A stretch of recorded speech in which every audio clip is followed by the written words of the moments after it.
சிறகடிக்க ஆசை சீரியல் நாளைக்கான பிரமணம் பார்த்தீங்கன்னா ரோஹிணியை விட்டு வெளியில் அனுப்பிச்சிடாங்க. ரோஹிணி என்ன பண்ணுறது எங்கே போகிறதுனே தெரியாமல் அவங்க ஃப்ரெண்டு கிட்ட போய்ட்டு ஹெல்ப் கேட்குறாங்க. இந்த பிரச்சனை கொஞ்சம் சரியாகிற வரைக்கும் உங்கள் வீட்டில் தங்கிக்கலாமா அப்படின்னு சொல்லி கேட்குறாங்க. அவங்க ஃப்ரெண்ட்ஸ் எல்லாருமே இங்கே இடம் இல்லைன்னு சொல்லிடுறாங்க. அடுத்து ரோஹிணி என்ன பண்ணுறது தெரியாமல் ரொம்பவே ஃபீல் பண்ணி ரொம்பவே பசியால் ரோட்டில் நடந்து போய்கிட்டு இருக்காங்க. அப்போ திடீர்னு பார்த்தா ரோஹிணி தலை சுற்றி திடீர்னு வாமிட் எடுத்துட்டு மயங்கிறாங்க. அந்த டைம் பார்த்தா அங்கே உள்ளவங்க எல்லாருமே கூடிறாங்க.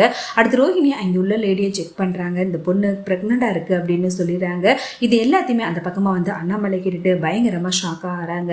நம்ம வீட்டு மருமகளுக்கு இப்படி ஒரு நிலைமையான்னு சொல்லிட்டு ரொம்பவே கஷ்டப்படுறாங்க. அடுத்து வேற வழி இல்லாம ரோஹிணியை அண்ணாமலையை வீட்டுக்கு கூட்டிட்டு போறாங்க. ரோஹிணியோட வந்ததை பார்த்ததுமே விஜயா பயங்கரமா கோவப்பட்டு இவனதுக்காக இந்த வீட்டுக்கு கூட்டிட்டு வந்தீங்க அப்படின்னு சொல்லிடுறாங்க. ஆனா அண்ணாமலையோ விஜயா கிட்ட கொஞ்சம் பொறுமையா இரு விஜயா, ரோஹிணி பண்ணது பெரிய தப்பு தான், என்னால மன்னிக்க முடியாதுதான், ஆனா நடந்த விஷயத்தை நீ கொஞ்சம் கேளு அப்படின்னு சொல்றாங்க. இப்ப ரோஹிணி மனோஜரி குழந்தைய வயிற்றுல சுமந்துக்கிட்டு இருக்கா. நம்ம வீட்டு வாரிசு அவ சுமந்துக்கிட்டு இருக்கா.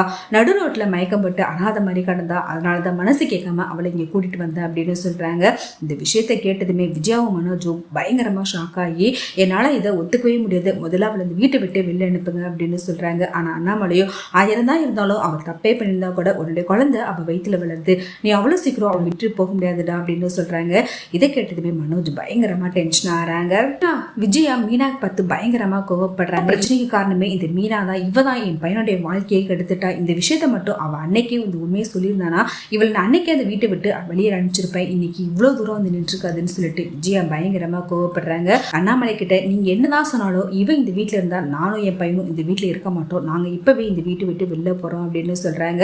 ரோஹிணியோ எனக்காக நீங்க போகாதீங்க, எத்தனை பரவாயில்ல, நானே போயிட்டு வெளில தங்கிக்கிறேன்னு சொல்லிட்டு ரோஹிணி வீட்டை விட்டு மறுபடியும் வெளியில போறாங்க. அண்ணாமலையோ ரோஹிணியை தடுத்து நிறுத்துறாங்க. இப்பவும் நீ பண்ண தப்ப எங்களால மன்னிக்கவும் முடியாது, மறக்கவும் முடியாது, என்னதான் இருந்தாலும் நீ ஒரு பொண்ணு உன் வயிற்றுல எங்க வீட்டு வாரிசு வளருது, அதனால உன்னை அப்படியே விட முடியாது, இங்கேதான் இருக்கணும்னு சொல்லிட்டு அண்ணாமலை ரோஹிணியை வீட்டுக்குள்ள கூட்டிட்டு வராங்க. இதை பார்த்துட்டு விஜயாவும் மனோஜும் பயங்கரமா ஷாக் ஆறாங்க.